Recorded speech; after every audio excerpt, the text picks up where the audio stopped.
Queridos de Deus, vamos continuar a nossa fala a respeito aí da empreitada que é expor a palavra de Deus, né? A gente tem um desafio enorme de passar ou repassar aquilo que Deus comunicou aos seus santos apóstolos e profetas por meio das Escrituras, e nós temos o desafio então de reproduzir isso com o mínimo ruído possível, né? E esse ruído é justamente as nossas ideias, nossos pensamentos equivocados causam ruído. Então a gente precisa ao máximo equalizar, né? Trazer assim, ou tentar expor a palavra de Deus de uma maneira mais próxima daquilo que os discípulos, os apóstolos, os profetas, eles intencionaram na sua palavra. E aí a gente teve então a hermenêutica que nos deu essa ferramenta, um ferramental para que a gente pudesse então estar compreendendo a palavra de Deus. Então, na compreensão da palavra de Deus, nós temos o desafio que é transmitir então essa compreensão. Então, é necessário compreender a palavra de Deus, e outra necessidade é nós repassarmos essa compreensão, porque nem sempre é tão claro assim, é tão óbvio uma pessoa que entende e repassar aquilo que ela entende, porque a forma que a gente faz isso, né, é o que vai determinar a eficácia da transmissão da palavra de Deus. Vocês lembram aí onde nós paramos exatamente? É que a minha página aqui é diferente da de vocês, né? Eu acho que aqui deve estar deixa eu ver, na 6, na 7, é a 7, né? Mas qual é o título? 6, pastor. Mas qual que é o título? A importância do conhecimento?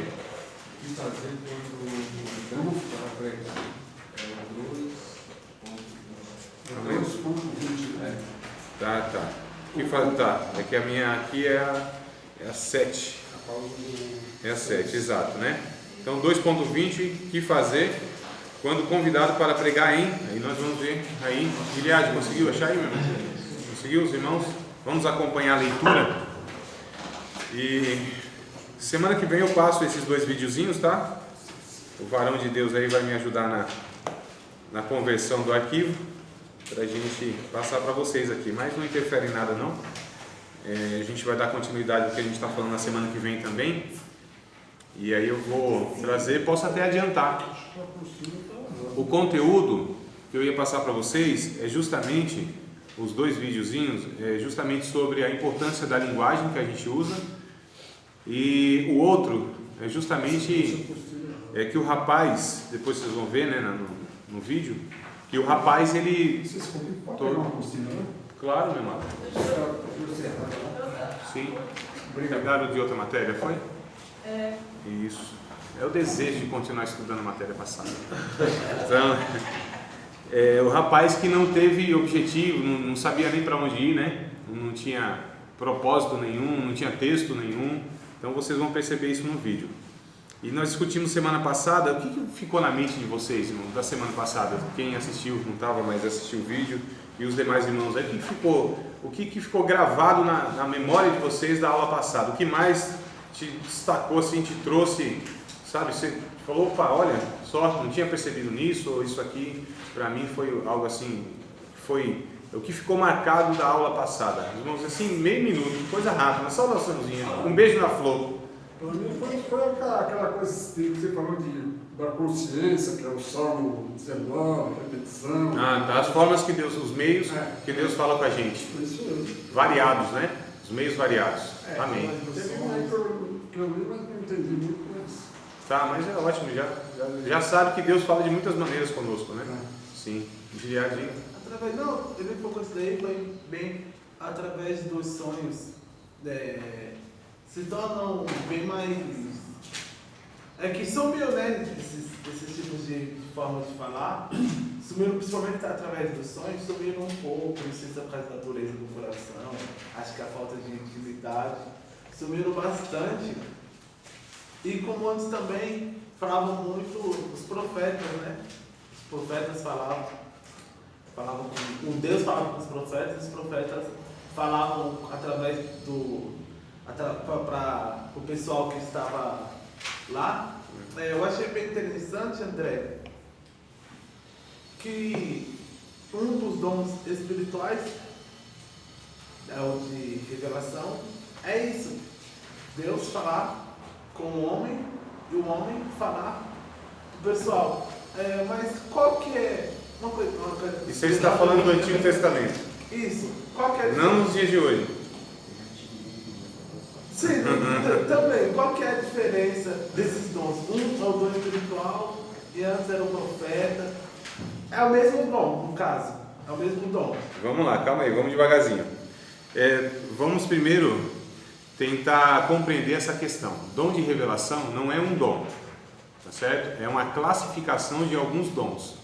Então, dom de revelação, a gente pega os 9 dons lá carismáticos, que a gente chama de 1 Coríntios capítulo 12, e divide em 3 categorias: dons de saber, dons de poder e dons de revelação. Dons de poder, dons de curar. Vamos pegar o texto, irmão, que aí eu consigo até detalhar melhor aqui, e até pego a sequência do texto. A gente ouve muito falar, né, dom de revelação, dom de revelação. Não existe um dom de revelação.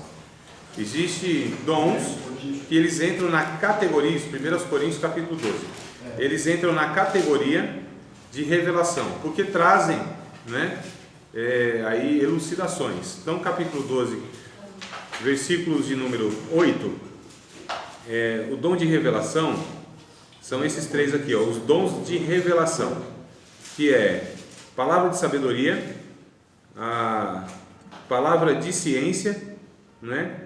E o outro aqui que eu não estou achando seria sabedoria. Não é fé, não. A fé entra como o dom de poder, né?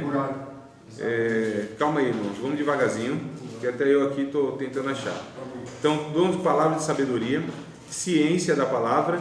Depois eu acho o outro aqui. Vamos tentar. O outro pelo mesmo Espírito, a fé, o outro pelo mesmo Espírito. Sim, calma aí, vamos só para classificar. Os dons de elocução, que a gente chama, né? Aliás, é por isso que eu estou confundindo aqui. O dom de saber, né? Que seria o dom da ciência, de saber, que é a palavra de sabedoria, a palavra de ciência. Depois eu encaixo o outro aqui. Os dons de poder seria o dom de curar, o dom da fé e operação de maravilhas, tá certo? O dom de elocução seria a profecia. Então agora vamos reformular tudo, amados, para não embaralhar a nossa cabeça, começar do zero, que agora eu me achei aqui porque eles não estão na sequência. Então, os dons que a gente chama de revelação ou de saber, é a mesma coisa, tá? Dons de revelação ou dons de saber, que é discernir espíritos, palavra de sabedoria e palavra de ciência. Pode colocar esses 3 e do lado dons de saber ou dons de revelação. Então, é a palavra de sabedoria, a palavra de ciência e discernir espíritos. Dons de elocução, né? Que eles são falados. Então, variedade de línguas, interpretação de línguas e profecia. Dons de poder, dom da fé, dons de curar e dons de milagres ou operação de maravilhas, é a mesma coisa. Tudo bem, tranquilo? Ficou claro agora? Então, assim, há os dons de revelação, não há um dom de revelação. E esses dons aqui que a gente chama de revelação, ele não vem por sonhos. Os sonhos, amados, que a gente, como falou na aula passada, é um meio que Deus também se comunica conosco. Mas um sonho jamais pode ser base e referência para nós afirmarmos qualquer coisa. São experiências pessoais que nós temos, tá certo? A gente não pode basear nenhuma afirmação teológica, doutrinária, baseada em experiências pessoais. Segundo a Pedro, capítulo de número 1, verso 20 e 21, vai dizer que a profecia nunca foi produzida por vontade de homem algum, e não é de particular interpretação. Então, assim, sonhos, a consciência e aquelas formas que nós falamos que Deus se comunica com a gente, como são pessoais, elas servem inclusive para que a gente compreenda algumas coisas. A gente está falando sempre em relação à pregação, né? Nós extraímos dessas coisas, nós temos talvez assim um instalar de uma mensagem, alguma coisa, através desses meios também, não para afirmar nenhuma doutrina. Então, assim, sonhos, visões, elas são experiências pessoais e muitas vezes ficam no âmbito pessoal. e a gente querer colocar essa experiência pessoal servindo para todo mundo, aí que está talvez o problema maior que a gente vê no meio pentecostal, que é achar que, e aí surge, né, inclusive muitas heresias e tal, porque Deus me falou assim, assado, então a partir disso a gente vai viver assim, ou eu proponho que todo mundo viva assim. Então experiência pessoal é pessoal, diz, né? É pessoal. Allan Kardec fez isso, né? Um monte de gente fez isso, né? Então o que acontece, amados? A gente precisa distinguir essas coisas, saber diferenciar essas coisas. Os meios que Deus fala conosco, eles precisam ser avaliados segundo as Escrituras. Eles precisam passar pelo crivo das Escrituras, tá certo? Então a gente não pode se basear apenas num sonho, numa visão, alguma coisa assim, para afirmar qualquer coisa. Tudo o que Deus fala é subordinado àquilo que Ele já falou nas Escrituras. Tudo, amados, tudo. Deus não pode cair em contradição. Deus não pode falar o que é contrário àquilo que Ele revelou na palavra, porque o próprio Deus, Ele empenha a sua palavra, Ele coloca a sua palavra acima dele mesmo, né? Eu acho interessante isso. Ele coloca a sua palavra, aquilo que Ele estabeleceu, porque Deus não pode tudo. Deus não pode tudo.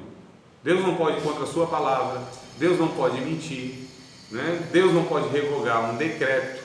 Então tem coisas que Deus não pode fazer, porque Ele estabeleceu. Deus pode fazer tudo aquilo que Ele estabeleceu segundo o seu caráter e segundo os seus parâmetros naquilo que Ele revelou como doutrina. Então isso precisa ficar muito claro, e aí as pessoas precisam saber que qualquer meio que Deus fale com elas deve passar pelas Escrituras Sagradas, qualquer meio. Agora são formas que nós recebemos de Deus, né? Vamos colocar a iluminação de alguma coisa. Agora todas elas devem passar então pela prova da doutrina bíblica. Tranquilo então por aí? Né? Não, não. O professor falou na semana passada que nada pode ser diferente da palavra. Sim. Não pode tirar nada do tem que ser tudo ser coerente com o que está na Exato. palavra, né? Senão é contradição. Se um outro, né? Tem que estar na palavra mesmo. Exato, é a referência maior nossa, né, meu Deus? Exato. Não pode inventar uma coisa que você não vai entender na palavra, você está ali. Porque essas coisas subjetivas, como são experiências pessoais, e amados, se a própria palavra, quando a gente vai expor a palavra, e a gente tem que extrair daqui, ainda há o risco de nós comunicarmos aquilo que não é exatamente a palavra, porque o canal, não é que é a palavra, é o canal que somos nós, ele é relativo, é corrompido, tem suas preferências, tem suas limitações, não é? Tem as suas loucuras. Então é a ferramenta que é o problema, não é a mensagem, é o mensageiro que é o que estraga muitas vezes a mensagem. A mensagem é sublime, é perfeita, é harmônica, revela a vontade de Deus, mas esse instrumentozinho que somos nós é que muitas vezes complicamos aí esse processo, essa comunicação, esse canal, né? Então o canal às vezes tem ruído, não está pegando muito bem. Né? Então é a transmissão que é o complicado, né? Diga, Cláudio. No caso assim, então, das revelações que muitos que só falam, Deus mandou te dizer assim, assim, assim. Se não for de acordo com a Bíblia, rejeita, claro. Mas André, joga na lata do lixo, né? Então, é como tem diversas pessoas assim, conheço, fala assim, mas Deus mandou te dizer que você ainda essa semana vai abrir a porta de emprego, porque você não sei o quê. É difícil você achar isso na Bíblia. Bom, é experiência pessoal, Giliade. Isso acontece, Deus pode usar uma pessoa assim? Claro que pode. O problema é quando essas pessoas são regidas por essas coisas e deixam a orientação da palavra de Deus como segundo plano, ou algo que essas coisas elas têm mais peso do que a própria palavra de Deus. Aqui que é o grande problema, tá certo? Dessas pessoas que elas vivem regidas e apoiadas nessas supostas revelações e nessas orientações. Então você se apoiar, se agarrar em uma fala de uma pessoa, né, é muito complicado. E a Bíblia ela vai advertir sobre isso. Fala, cautela, não tenha ninguém por profeta, a não ser que a sua profecia se cumpra. Então a profecia se cumprindo, o que ele falou se cumprindo, e mesmo assim, hein? Nós não lemos, acho que foi Deuteronômio, foi aula passada, foi matéria passada. Nós pegamos Deuteronômio, acho que era capítulo 15, alguma coisa assim, que mesmo se um profeta fizesse sinais, prodígios, mas isso levar essas pessoas para se afastar de Deus, na verdade, esse profeta não é profeta de Deus. E Deus deixa que isso aconteça para provar o coração das pessoas. Se elas estão, inclusive, agarradas aos desejos egoístas, das suas realizações pessoais, ou se elas são fiéis àquilo que Deus falou na sua palavra. Então, mesmo que uma pessoa, ela opere sinais, ela de fato faça e aconteça, mas isso sirva para a pessoa se afastar de Deus, então é Deus provando o coração das pessoas, onde está o coração da pessoa, né? Então olha só, amados, olha que coisa, olha que fio da navalha, olha que coisa tênue, né? Que é a gente ir ser guiado por terceiros, por supostos profetas. Então a minha vida é regida pelas escrituras sagradas. Eu sou cristão, eu tenho uma única regra de fé e prática. Deus pode usar pessoas para me alertar, para me advertir, para me consolar, para me exortar por meio de mensagens proféticas? Sim, mas todas essas mensagens devem ter um respaldo, um conteúdo, uma coerência de ensinamento bíblico doutrinário. Então, isso que é o diferencial de nós, né? Porque assim, a gente fala, não, mas não crê nisso, não crê aquilo. Nós cremos em tudo que é de Deus, né? Em tudo que é de Deus, em tudo que é bíblico, né? Então, se a Bíblia tivesse escrito que o cidadão, ele ia colocar, de repente, a mão no meu peito e dizer assim, vai nascer pelo, você vai ser um Tony Ramos da vida, eu ia acreditar. Mas, se a Bíblia não está escrito isso, então eu não aceito. A minha vida é regida pelas escrituras. Nós somos o povo do livro, irmãos, tá certo? Nós somos o povo das escrituras. Nós temos, na verdade, a palavra de Deus como sendo a vontade de Deus expressa para a nossa vida em todas as áreas da nossa vida. Então todo mundo que falar supostamente em nome de Deus e não citar a sua palavra e não for sob a autoridade da sua palavra, nós rejeitamos essa pessoa, nós rejeitamos essa mensagem. Essa que é a questão, é a grande diferença. Tudo bem, meus queridos? Então é muito complicado essas pessoas que vivem por profecias. Deus tem que falar através de... Quer dizer, qualquer suposto profeta que falar para mim, André, Deus te diz assim, assim, assado, possivelmente eu vou agradecer. Eu falo, obrigado, irmão, Deus te abençoe. E agora parece... Não, o que ele falou eu já sei, porque não tem nada que Deus falará comigo que ele já não falou na sua palavra. Exatamente. Então não haverá um profeta que trará uma revelação para mim, e nem para qualquer cristão que vive com a sua vida pautada na palavra de Deus. Nenhuma novidade haverá. Às vezes, em momentos perturbados, né, a gente está meio desorientado, alguma coisa assim e tal, e aí vem Deus usando alguém para trazer de volta a palavra. Olha, Deus está dizendo assim, assim, assado, mas é através da palavra. Se eu estudo a palavra diariamente, se eu reflito na palavra diariamente, se eu vivo como aquele bem-aventurado do Salmo 1, né, meditando na palavra de dia e de noite, amado, não vai ser novidade nenhuma. Ele pode reforçar aquilo que Deus já falou, porque de repente as provações, as dificuldades me tiraram a clareza daquilo e eu estou num furacão, né? No olho do furacão a gente fica às vezes meio desorientado, mas a gente é levado pelos profetas de volta à palavra. Todo profeta, sempre, em toda a história bíblica, Novo Testamento e Antigo Testamento, trouxe o povo de volta para as Escrituras. Sempre, amados, Antigo e Novo Testamento. Vamos voltar novamente, olha o que Deus diz na sua lei. Olha o que Deus disse através dos seus profetas. Olha o que Deus disse através de Moisés. Olha o que Deus falou para Abraão, Isaac e Jacó. Então sempre os profetas têm que trazer o povo de volta às Escrituras Sagradas. Aqui que está o diferencial dessa questão. Exatamente. Tranquilo, amados? Então bora seguir o cortejo. Mais alguma coisa que vocês queiram? Mas é que o problema hoje, por exemplo, se a gente tem um culto de tarde da bênção, aí minha irmãzinha fala assim, ai, que irmão vai de hoje? Aí se ele não vir, ela vai ter embora. O pessoal está mais firmado do que o profeta. Infelizmente o centro do culto, da liturgia, não é a exposição bíblica, né? Não é. Então a Bíblia no culto, ele é um detalhezinho que passa despercebido muitas vezes, né?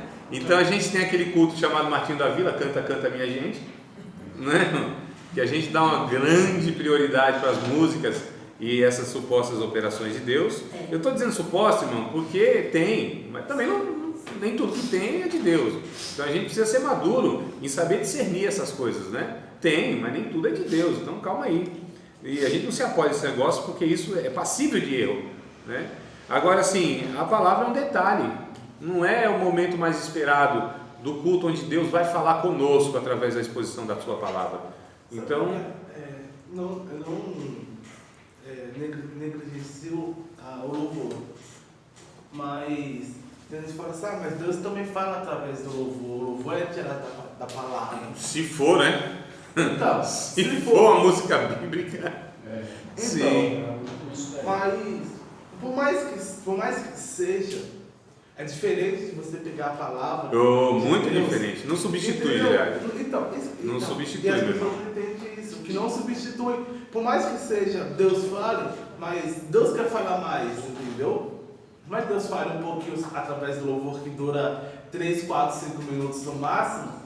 Tem que ter aquele tempo, aqueles 45 minutos, ou até mesmo 1 hora. Um tempo adequado para a exposição Para bíblica. a exposição bíblica, somente bíblica, não tem Deus vai abrir. O problema, sabe qual que é? O problema é justamente isso. Nós, quando vamos avaliar, quando a gente vai analisar o conteúdo das letras de músicas que são cantadas, muitas delas, amados, infelizmente, não tem cunho bíblico, não tem mensagem a ser passada. São coisas vazias, né? Refrões que muitas vezes não quer dizer nada, não tem conteúdo, não tem uma mensagem, não é um salmo, né? Não é um louvor de salmo.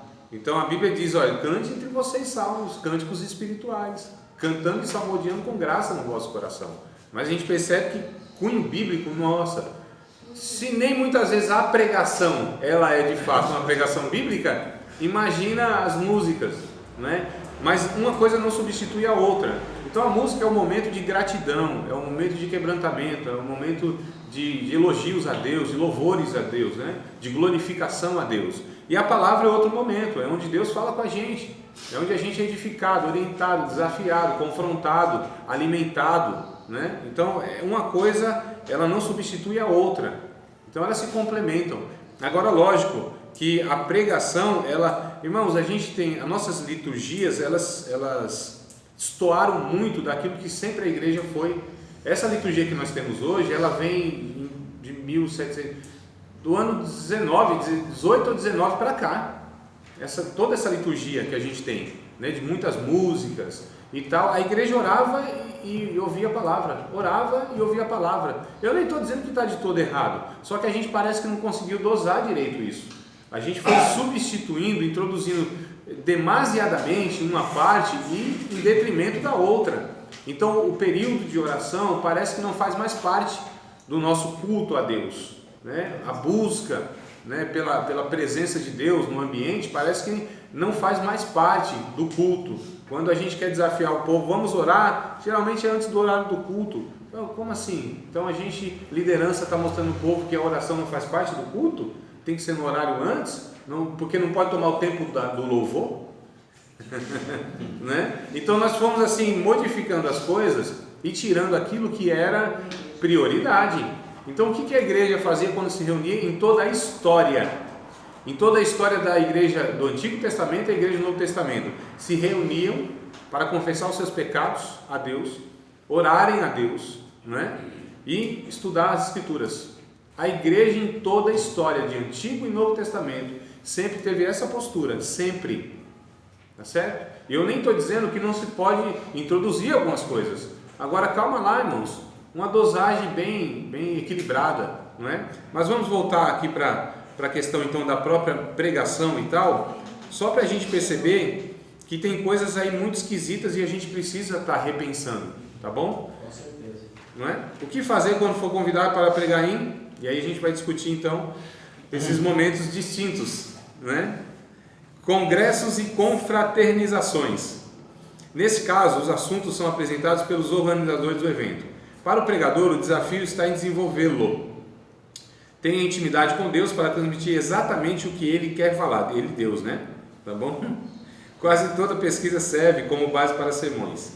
Todavia, é verdade incontestável que quanto mais instrução tem uma pessoa, tanto mais condições terá para preparar e apresentar sermões. Olha só, Então, convidado para um congresso, uma confraternização, nós devemos fazer o quê? Desenvolver aquilo que nos foi proposto, né?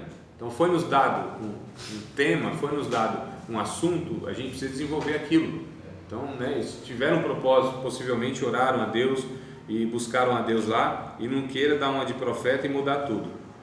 Ah, não, mas isso acontece? Pode acontecer esporadicamente. O problema é quando isso vira uma regra, né? Quando o cara diz assim, Deus mudou a mensagem, tudo bem, uma vez ou outra, mas toda vez Essa conversa é... não é? Eu sei. Então vamos lá. Embora exista um tema, normalmente esse é geral, podendo o pregador ser mais específico. Exemplo, tema do congresso, a videira verdadeira. Então deram lá João 15, 1 a 8, né, o texto. Você pode falar sobre como o cristão pode ter uma vida frutífera, por que o cristão deve ter uma vida frutífera, ou até mesmo os frutos da videira na vida do cristão, utilizando outros textos e inserindo um subtema. E aí a gente precisa inclusive abordar o que é esse fruto, o que é o fruto que Jesus fala no capítulo 15 de João, né? Seriam realizações, seriam feitos, produção espiritual, o que é o fruto?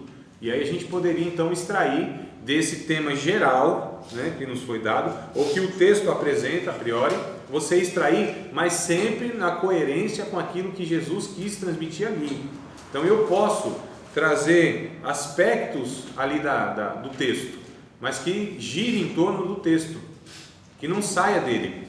Eu uso outros textos, claro, mas que tenha ligação com aquilo, né? Que não destoie do tema central, da mensagem central, que é o quê? O fruto, a comunhão com Deus. O que é o fruto? A natureza do fruto, né? E a pessoa que não dá fruto, o que acontece? Por que acontece isso? Então nós extraímos, irmãos, nós vamos fazendo perguntas ao texto. Olha a hermenêutica aparecendo aqui, fazendo perguntas para o texto, né? Extraindo do texto. Olha a exegese aparecendo aqui, a extração que eu faço das palavras, do pensamento, tentando descobrir o que Jesus quis comunicar para aqueles primeiros ouvintes. Olha aqui a hermenêutica funcionando. Então a gente precisa fazer isso. Datas comemorativas e cultos especiais.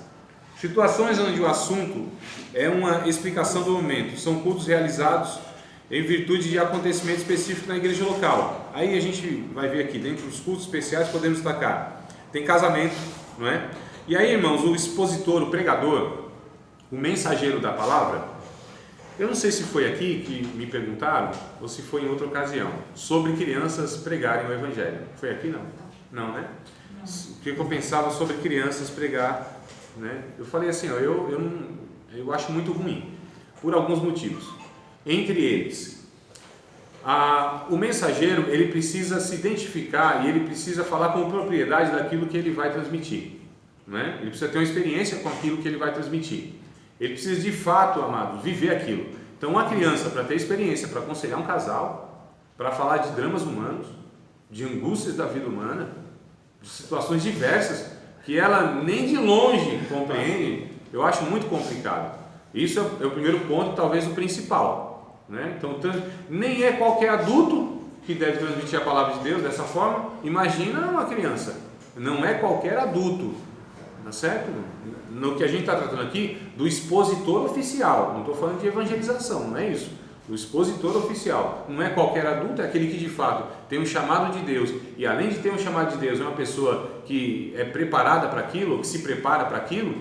Então a gente vê que não é só porque é adulto. Agora imagina a criança. Então o primeiro ponto meu, pessoalmente, a opinião pessoal, é essa, que a criança não tem propriedade, amado, para falar dessas coisas. Se nós não aceitamos adultos que não vivem aquilo que prega, imagina você ouvir. Deus pode usar uma mula, Deus pode usar, mas não é essa a questão. Não é porque Deus pode usar, e aliás, quando Deus usa é porque tem falta, né? Quando Deus usa essas coisas assim bem, é porque tem falta. Então o que está acontecendo? Não tinha lá uma pessoa porque Deus usou uma mula, né? Então Deus pode usar uma mula, mas não é a vontade de Deus usar mula, usar galo, usar baleia, usar pedra, corvo. Deus quer usar aqueles que Ele vocacionou para aquilo. Então a gente precisa atentar para essas realidades aí, o porquê que Deus precisa recorrer a esses negócios. Transformar a manga na laranja. Eu sei fazer isso, né? Mas todos os lugares. Não é uma... No exemplo anterior, você falou a videira verdadeira. Sim. Às vezes a gente confunde pensando em verdadeiras videiras falsas. Entendeu? Às vezes fala assim, os verdadeiros adoradores. Né? Às vezes a gente já fala, os falsos adoradores. Não. Aqui realmente você estava explicando, referente a fruto. Isso. Não no sentido de ter um falso profeta aqui. Sim. E às vezes a gente quer transformar um adjetivo. Eu não posso verter o meu pensamento para o texto bíblico. Eu preciso pegar o texto bíblico e trazer para o meu pensamento e expor. Então, na verdade, o nosso desafio na hermenêutica, o que é a homilética? É a aplicação da hermenêutica. Né? Então, essa que é a questão. É por isso que a hermenêutica é fundamental. A homilética vai estudar o estudo. Como que a gente transmite isso? Aquilo que de fato é. Mas aí a gente precisa voltar lá atrás. Quer dizer, eu preciso entender primeiro o texto. É a primeira coisa. Como que eu quero transmitir alguma coisa que eu nem entendo, que eu nem compreendi? Então já começa errado. Começou errado, vai acabar errado. Inevitavelmente, amados. Então primeiro é o texto, e a gente vai falar disso. Escolher o texto, compreender o texto, entender o texto, estudar o texto, né? E aí depois transmitir. É que a gente está mais no exercício, a homilética vai tratar muito mais da questão prática, de transmissão, né? Como que você faz isso? Mas também vai entrar nessa questão da compreensão. Voltando para a criança, então o primeiro ponto que eu sou contrário é por causa disso. O segundo é porque você está colocando um peso excessivamente sobre as costas de uma criança ou uma pessoa que não tem, amados, condição espiritual, física, psicológica, intelectual para carregar esse peso, que é um peso, uma responsabilidade muito grande. Como eu disse, até para o adulto isso é, até para quem é chamado por Deus isso é. Não é uma coisa qualquer, irmãos. Não se está vendendo um produto de R$ 1,99. Ah, fala aí que não é assim. Nós estamos transmitindo aquilo que pode implicar no ouvinte a salvação da sua alma, a qualidade de vida que ele vive, né? Então é muito sério. O pregar a palavra não é para qualquer um, é para gente chamada por Deus, é por gente responsável, é por gente sincera, é por gente que leva a sério o que faz. Então assim, é muito complicado você colocar um peso desse em uma criança. Você inclusive eliminou a etapa da sua vida que é a infância. Eu vejo aí crianças, essas agendas loucas, e para adulto isso eu acho ruim, não é saudável, imagina para uma criança, não é? Então muitas vezes, amados, para os pais é vantajoso, muitas vezes é esse glamour todo, né, de criança e tal, que está lá com agenda usado por Deus e tudo mais, mas eu sou contra, eu sou veementemente contra isso, tá bom? Ministério não é para criança, não é para novo convertido, não é para qualquer um. Diga, mano. Não, posso usar. Ah, tá. Você tá com o dedinho assim. Ou é o dedo do profeta? Então tá bom. Então vamos lá. Então, momentos especiais, né? Casamento. Ah, tá. Por que eu cheguei nessa conversa? Porque o pregador, ele precisa, aquele que transmite a palavra de Deus, ele precisa ter a condição de, em todos os momentos, de fato, transmitir uma palavra adequada. Então, se é para um casamento, ele precisa celebrar, ele precisa entender como que celebra, né? Porque o pregador também a gente entende que é um obreiro, e o obreiro precisa estar preparado em todas as ocasiões, ou precisa se preparar em todas as ocasiões. Essa é a questão. Então, casamento, essa área aqui eu não lido, não, eu não prego para casais, não, eu não falo aqui em aniversário, eu não faço apresentação de criança, né, de bebê no caso aqui, não, eu não prego em funeral, não, eu não ensino. Deus me chamou só para isso. Não, amados, se nós somos expositores da palavra, nós precisamos ser expositores de toda a palavra, tá certo? De toda a palavra. Eu não posso ser um mensageiro de uma mensagem só. Não, eu só sou do cajado. Não, eu só prego isso. Não, amados, toda a escritura sagrada. Deus nos chamou para expor de Gênesis a Apocalipse todas as suas doutrinas e falar em todas as ocasiões. Nós precisamos ter uma mensagem de Deus em todas as ocasiões. Se é para celebrar um casamento, André, mas eu não sei como fazer isso, irmão. Se vira. Casamento é fácil, só fala de submissão da mulher. Aí, ó. Tá vendo, irmão? Ela que tem que fazer um café de Meu Deus, meu pai, olha aí o profeta, ó. Eu acho que o pessoal fala, né? 90%. Eu costumo escutar muito isso de alguns pregadores aí, de algumas pessoas, fala assim, que Deus usa quem Ele quer, do jeito que Ele quer e na hora que Ele quer. Sim, usa, então se prepara para ser usado. Exato. Se você se preparar, Deus não vai te usar nunca. Aí entra aquilo da luz uma criança. Aí isso é pretexto para preguiçosos, né? Para gente que... Então, assim, eu não acredito, sinceramente, que Deus tem compromisso com gente relapsa, com gente relaxada, com gente que acha que a exposição da palavra e a obra de Deus, assim, é de qualquer forma. E tudo que é desorganizado a gente atribui ao Espírito Santo. Não. Eu acredito num Deus ordeiro, num Deus que, de fato, se agrada em usar pessoas que se engajam naquilo, né? Porque é Ele próprio que se encarrega de nos capacitar. É o próprio Espírito Santo que faz isso. Né? Agora, cabe a cada um de nós estarmos aperfeiçoando o dom que Deus nos deu. Então, o que Deus dá o dom, mas o dom não é algo que vem pronto, pleno e que não precisa ser granjeado, né? Ou seja, acrescentado mais coisas. A Bíblia ensina. Então, o que a gente vê muito mais é negligência, gente preguiçosa, gente que não quer se engajar, que não quer labutar, porque a Bíblia diz assim: você quer ensinar? Então esmere-se nisso.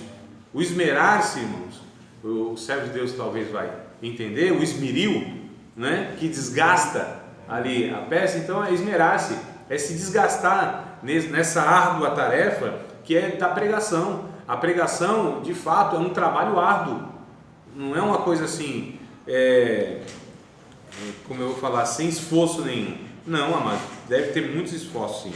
Então há casamentos, momentos, né, especiais, casamento, Natal, aniversariantes, dízimos é preciso falar, batismo, consagração, aniversário da igreja, posse, né, que é aí onde se vai substituir o dirigente da igreja, cultos do departamento, então juventude, irmã, criança. Hoje eu vou pregar para culto com os jovens. Culto com os jovens, tá? Não é culto de jovens e nem para jovens. É culto com os jovens. Se eu faço um culto de jovem, eu vou ter que fazer algum suco deles, ralar eles. Então não é culto deles. É igual falar chá de mulheres. Eu vou fazer o que com as mulheres? Chá? Então, tá errado essas pessoas. Não é chá de mulheres, né? Chá com as mulheres. Pode ser até para elas. Eu acho que Jesus não toma chá. Então, com os jovens, por exemplo. Então, eu preciso compreender todo o desafio do jovem. Eu preciso levar uma linguagem que seja acessível a ele. Agora tu quer falar? Levanta a mão assim, mano. Nossa Senhora.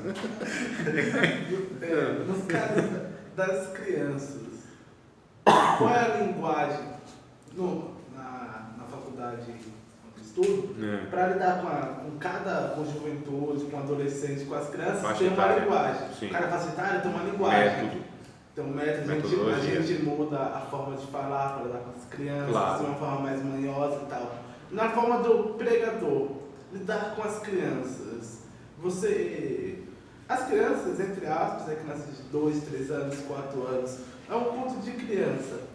Qual é a melhor forma de lidar com as crianças? Olha, Gilead, aí vai depender de faixas etárias. Porque você pega uma criança, oh meu Deus, esses dias, eu não estou lembrando mais de nada, onde foi, quando foi, com quem foi. Eu só preciso saber o que eu falo. Onde, quando, eu nem... Pai novo é assim mesmo. Né? Mais ou menos, Manoel. Não está dormindo muito. Pode ter essa influência também. Tem, com certeza tem, mas as atividades também, né? Todo dia, então às vezes me foge onde eu falei, com quem eu falei, eu só preciso me preocupar o que eu estou falando. Eu já não me preocupo nem onde, nem quando, nem para quem. Então o que eu estou falando é o que eu me preocupo. Então, mais alguém falou, eu perguntei, acho que foi para um aluno mesmo, e disse que ela era responsável por criança de 0 a 10 anos, um negócio assim, 0 a 10 anos, ela cuidava, 0 a 10 anos. Eu falei, ô louco, num espaço só? Então você tem uma criança de 2 anos e outra de 9 no mesmo espaço? Amados, não tem como, ou uma ou outra não é alcançada, ou as duas não é alcançada, porque você tem lá criança, por exemplo, de 2 a 5 anos, tem pouca leitura, é mais lúdico, é mais figura, né? Você tem criança lá de 6 ou de 7 até 10, já é leitura. Então você pode lidar com criança da faixa etária de 2 a 4 com fantoches, por exemplo. Eu acho muito mais adequado o teatro, o fantoche, algo mais que seja menos teórico, né? Elas não decifram, decodificam as palavras. Então, as figuras, as imagens, essa questão do teatro, isso é muito mais eficaz. E aí nós temos um ministério muito bom no Brasil chamado APEC, né? A APEC, ela é um ministério para crianças, é um ministério que prepara pessoas para lidar com crianças. Então eu fui convidado para pregar, acho que já falei isso para vocês, num culto com crianças. Eu resisti até o último. Falei, não, amado, eu não vou e tal, sabe, eu prego mais para adulto. Não, porque não sei o que tem, vamos lá. E insistiu, que eu fui. Acabei indo. Aí, imagina, na igreja assim, 200 crianças. Eu falei, rapaz, aqueles olhinhos olhando para mim assim. Aí eu peguei um texto bíblico, eu tentei de toda maneira, sabe, explicar assim de uma coisa muito... o beabazinho assim, tentar falar linguagem e tal. Primeiro que para você conquistar a atenção da criança por uns 30 minutos, irmão, isso é uma façanha, né? Isso é divino. Até os adultos tá difícil hoje em dia e tal, mas aí eu consegui, né, com um jeitinho lá e tal, e elas ficaram prestando atenção em mim. No final até consegui trazê-las para a gente orar por elas e aquela coisa toda e tal. E a irmã, no final, ela falou assim, Deus usa cada um de um jeito, né? A irmã queria que eu pregasse, porque ela me viu pregando, queria que eu pregasse para as crianças como eu prego para adultos. Eu falei, não, amado, não tem como. Primeiro que culto de criança eu acho muito complicado nas formas que nós temos, que é a mesma forma de adulto. Então eu acredito que o espaço deve ser mais adequado, né? O espaço mesmo, né? O local que elas são colocadas para que ali seja propício, para que haja essa didática. Quando nós falamos em ensino, o espaço, o layout, tudo isso conta. A sala em si, né? Olha, lugar claro, iluminado, adequado, cadeiras, lousa. Então tem uma série de aparatos que vão favorecer o ensino-aprendizado. Então tem todas essas questões que a gente tem que tomar muito cuidado. Quem que deve pregar para a criança? Aquele que tem um ministério e que se prepara para isso, porque há uma demanda. Não é porque eu prego para adultos que automaticamente eu vou pregar para a criança. Primeiro que não é pregação, amado. Quem é a criança que fica, uma criança de 4, 5 anos, 40 minutos olhando para uma pessoa? Fala para mim.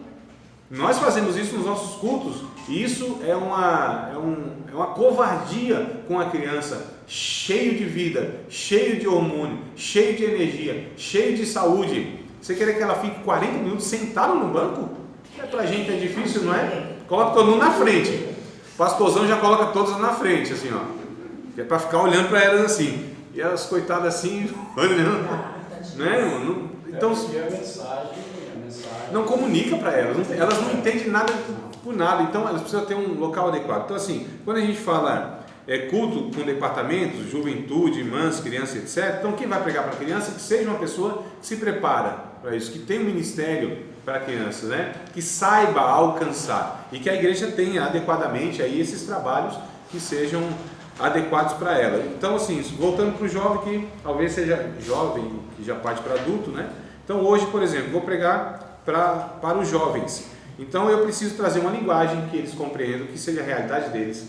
Preciso trazer uma mensagem que seja relevante com a vida deles, que eles vivem fora de igreja, porque a vida do jovem não é dentro de igreja, é na escola, é no trabalho, é nos desafios diários, com amizades que muitas vezes, né, ou grande parte, ou muitas delas, não tem nada a ver com os servos de Deus. Então eu preciso entender toda a realidade e a vivência desse jovem para trazer uma mensagem que fale, que comunique, que seja aplicável na vida deles. Então eu vou pegar o texto bíblico lá do Antigo Testamento, lá do cativeiro babilônico, lá do profeta maior, lá de uma outra cultura, que era cultura inclusive fora do judaísmo, que era a Babilônia. Mas eu preciso verter isso para o século 21, para a realidade de São Paulo, para a Zona Leste, para esse jovem de hoje, com a linguagem que eles têm, e trazer o quê? Conteúdo bíblico, princípio bíblico, valores da doutrina cristã. Percebam, amados, como nós temos esse desafio enorme. Então a gente precisa se atentar para isso, né? Você, como eu disse para vocês em outra ocasião, chegar no culto de jovens assim, mancebo, o Senhor não se deleita em tuas concupiscências. Ô, amados, sinceramente. Sinceramente. E ainda mais se tem jovens que não são nem cristãos, imagina. Ir para a igreja e ouvir um negócio desse. Fica assim suspenso, né? E aí vem assim, né? Por exemplo, a igreja hoje, aquilo que o pastor falou, o professor falou, a maioria fica lá 4, 5 louvores e a palavra 10 minutos. E aí a criança chega em casa e pergunta para o pai: o que o pastor falou, pai? Aí o pai está acostumado só a ouvir louvores, tem a palavra, também não sabe a escuta do filho. Então, por isso que é bom isso daqui, né? Exato, é fundamental a gente entender, né? São detalhes, amados, que eles são importantes, né? Que isso de fato vai contribuir, ou não. Então vamos lá, nascimento e apresentação de bebê. Funeral, é preciso tomar muito cuidado porque são momentos delicados na vida das pessoas, né? Então tem gente que fala besteira, mano, oh meu Deus. Tem gente que, não, foi melhor assim, Deus quis assim, Deus sabia do futuro. Aí você vê no caixãozinho assim, um menino de 6 meses. Deus preferiu assim, é melhor assim, como assim? Fala isso para aquele momento, para a pessoa que está passando luta ali. Então, mas é preciso ter muita sensibilidade, é preciso ter muita coerência, medir as palavras, pensar muito antes de falar, tá certo? Para não falar besteira e agravar ainda o sofrimento da pessoa, né? Então, é um negócio que eu já vi aí complicadíssimo. Então, momentos doutrinários também, né? O pregador precisa levar em consideração e evangelístico. Então são momentos distintos, especiais, diferenciados que nós nos deparamos na exposição da palavra. Atenção! Conheça e domine, está escrito aí, atenção. Conheça e domine os textos bíblicos para explorar esses assuntos mais facilmente. Para pregar, o pregador leigo deve combinar ou casar o assunto do sermão com o texto da palavra de Deus. Para o pregador leigo, deve combinar ou casar o assunto do sermão com o texto da palavra de Deus. E a gente vai ver o que é assunto, o que é tema e o texto, tá? Ler os sermões limita o contato dos olhos do pregador com o auditório. Como afirmava Phillips Brooks, a pregação é a verdade através da personalidade. Ora, os olhos transmitem a personalidade.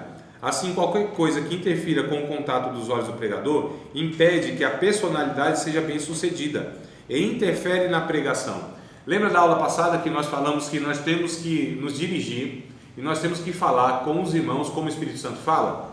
E como que o Espírito Santo fala na igreja? Olhando. Com cada um individualmente. Individualmente. Com cada um. Então nós devemos nos dirigir a cada um, olhar nos olhos. Ah, André, mas eu estou pregando num auditório de 500 pessoas. Vai ser difícil, claro, você olhar lá no fundo e alcançar e fazer esse contato visual. Mas os que você puder, né, aliás, que você puder fazer isso, né? Olhe, então, faça o contato visual, fale para a pessoa, né? Tente ter esse contato, porque nós estamos nos relacionando com cada um. Individualmente nós não falamos no atacado. Então essa proximidade, amados. A homilia mesmo, ela lá no fundo da etimologia da palavra vai se dirigir justamente a esse sentido, que é uma comunicação familiar, né? Seria essa conversa familiar. É que nós muitas vezes profissionalizamos tanto a questão da homilética, a gente teorizou tanto, sistematizou tanto, que nós esquecemos que nós estamos em família. E falando em família, né? E falando com irmãos. Então a gente precisa ter essa proximidade.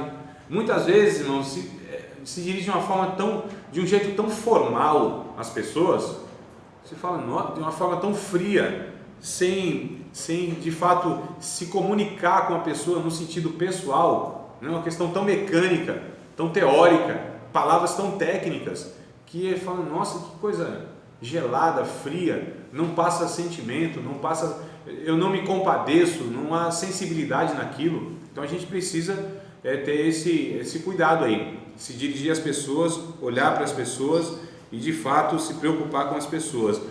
Ter um interesse que cada um de fato esteja prestando atenção na palavra, amados, tá certo? Porque olha só, se a pessoa percebe que eu estou me dirigindo a ela, dificilmente ela vai ficar dispersa, conversando, não é? É um diálogo, inclusive, diálogo de olhos, né? Não sei se existe isso, deve, eu inventei agora. Deve ter, porque é interessante que o teatro, eles fazem o contrário, né? Eles apagam as luzes Isso. para que o ator não tenha um contato visual. E eles fiquem lá, É, porque são os atores, são eles que atuam. É. Eles têm que dar o máximo de si para aquela cena ser a mais real possível. Porque eles são os protagonistas. É. Mas nesse ambiente nosso de igreja, não há protagonistas, todos nós somos coadjuvantes, não é? Quando muito figurante alguns. Apesar que esse dia nós passamos ali no oratório, É. que era um culto de jovens, né? Nós pensamos que estava acontecendo alguma coisa de mal. Ah, né? tá, sim. Porque estava tudo apagado. Eu não sei porquê, né? Agora apagado na igreja. Você pensa, Né? Aí eu passamos assim na igreja, eu falei, igreja, eu falei, não é. Acho que você está passando um filme lá. É negócio de igreja que não é. Mas hoje, na minha igreja também está costume apagar a luz. É. É mais pra uma festa. Depende da ocasião. Mas na pregação, aí fica um negócio estranho. Em outras ocasiões, dependendo do trabalho, não sei. Mas na pregação, porque nós precisamos, amados, ter essa comunicação, né? Falarmos mesmo dessa forma, dessa maneira informal, né? Não aquela questão técnica. Eu vejo pregadores que são profissionais, né? Gente que se apresenta como um profissional, não como um irmão, que vai nos comunicar a vontade do nosso Pai, que vai compartilhar a vontade do nosso Pai. Vai lá só pensando no cachê, né? Alguns também, ou na performance, Na performance. né? Muitos, são as duas coisas, né? A performance, como vai ser... E a gente tem umas expressões horríveis que tem no meio dos pregadores que eu sei. E aí, irmão, arrebentei. Tu sabe, né? Arrebentei. E aí pregou, arrebentei lá. Tal. Umas expressões assim, quer dizer performance. Quebra tudo, né? É performance. Eles querem se apresentar. Não há uma preocupação de eu comunicar a vontade do nosso Pai para os irmãos. Eu não vou lá compartilhar uma palavra de Deus aos irmãos, não é? Então assim, a gente vê umas ideias totalmente equivocadas. Essas pessoas não entenderam nada do papel delas, do chamado delas. Não entenderam nada do ambiente que elas estão vivendo. Não é para se apresentar, não é para ter performance ali, não é para ser ovacionado, não é para sempre estar na agenda da pregação, do evento da igreja, né? Não, amados, nós estamos aqui para fazer aquilo que Deus nos chamou, para fazer, compartilhar a palavra, se é de uma forma oficial dentro da igreja, né? Essa questão ministerial, então que a gente faça isso com todo zelo, com toda piedade, com todo temor, com toda reverência, com todo o temor e tremor, com toda responsabilidade, com toda entrega, né? Com todo engajamento que a gente tem que ter. Ali sabendo que nós estamos sendo naquele momento uma ferramenta de Deus para edificar vidas, para abençoar vidas. Então a gente precisa pensar nesses parâmetros aí. Então vamos continuar a leitura aqui, ó. Quem? Diga. Não, você falou assim que de levar a palavra de Deus com temor, com tremor. Tem aquelas dificuldades que você se lida com o público, que você fica mais acanhado, mais recuado. Quando você está começando a pregar, você se treme mais, se soa mais. E isso não tem nada a ver com o temor, né? Porque, tipo assim, depois de um tempo pregando, quando eu ia lidar com o público, era totalmente diferente. Eu não tinha mais vergonha, eu não me sentia mais com medo de falar. Fica um pouco mais à vontade, né? Mais à vontade. Isso não tem nada a ver com o temor. Mas o jeito sempre está na barriga. Então, sempre tem o peso da responsabilidade, né? Então, isso... É o que o Giliard está tentando falar, que assim, existe... você vai lidando melhor com essa dificuldade de falar em público, que a maioria de nós temos de fato, né? Você falar ao público não é fácil. Você falar para pessoas não é fácil. Então há uma certa dificuldade natural que a maioria de nós temos de fato. Então a gente vai ficando mais à vontade, vai se descontraindo mais. Dependendo do local, né? Então a gente fica mais à vontade ainda. Então é algo natural que você... é o aperfeiçoamento. Você vai lidando melhor com as situações. Não quer dizer que você ali já é autossuficiente, que você fala, não, aqui... Né? Não, sempre na dependência de Deus. Na aula passada, se não me falha a memória, eu disse que eu aprendi de um pastor logo no comecinho da minha carreira cristã, que nós devemos subir no púlpito, né, diante do povo, como sendo pessoas seguras, gente que tem de fato autoridade, que mostra e passa segurança. Mas no interior, numa dependência de Deus, dizendo: Senhor, me socorre, tem misericórdia de mim, me usa aqui. Se o Senhor não fizer algo através da minha vida, eu estou perdido. Me ajuda nessa empreitada que é maior do que eu. Preciso do teu Espírito e da tua graça. Mas diante do povo, passando segurança. Então, assim, é preciso ter essas consciências, né? Internas e externas. Agora, eu sou tímido, por exemplo. Entendeu? Porque eu dou aula, as pessoas falam assim: não, o que é? André, você está brincando. Eu tenho uma personalidade, um temperamento, melhor dizendo, e personalidade também, que eu sou tímido. Agora, eu me sinto à vontade dando aula, pregando, né? Eu me sinto mais à vontade hoje. Mas eu sou daquelas pessoas que fica vermelho de vez em quando. Então, eu tenho vergonha, eu sou tímido por natureza, mas o Espírito Santo, ele foi vencendo isso na minha vida, me dando graça, me dando ousadia, né? Me ajudando, e até hoje eu preciso desesperadamente dessa ajuda do Espírito Santo, né? Eu tenho mais segurança? Tenho mais segurança. Claro, amados, eu dou aula há 11 anos, é natural que eu tenha mais segurança. É natural porque alguns assuntos eu já tenho mais facilidade e domino um pouco mais do que há 10 anos atrás. É lógico que a pregação, hoje quando eu vou em uma igreja, por exemplo, hoje à noite, é muito diferente quando eu ia há 15 anos atrás, há 19 anos atrás. É claro que é diferente. Eu perdi o temor de Deus, perdi a reverência, perdi a dependência? Não, mas é natural que você se sinta, Deus vai te dando mais, você tem mais maturidade, você tem mais segurança e convicções do que você fala. E aí, não, independente de quem esteja atrás de mim, se é pastor presidente, se é pregadorzão, se é teólogo, tanto faz. Tanto faz. Antes não, a gente tinha essas preocupações, né? E aquele negócio: nossa, fulano está aqui, eu vou pregar, ciclano está aqui, eu vou pregar. Irmão, tanto faz, nós somos mensageiros de Deus. E aí a gente vai desenvolvendo essa segurança um pouquinho melhor. Nós vamos para os nossos comerciais. Amém. Aí, ó, o que o povo está esperando é justamente isso aí, o recreio, ó. Vê a hora de ir embora também, depois. É que tem alguma coisa que nesse mês a gente pode falar.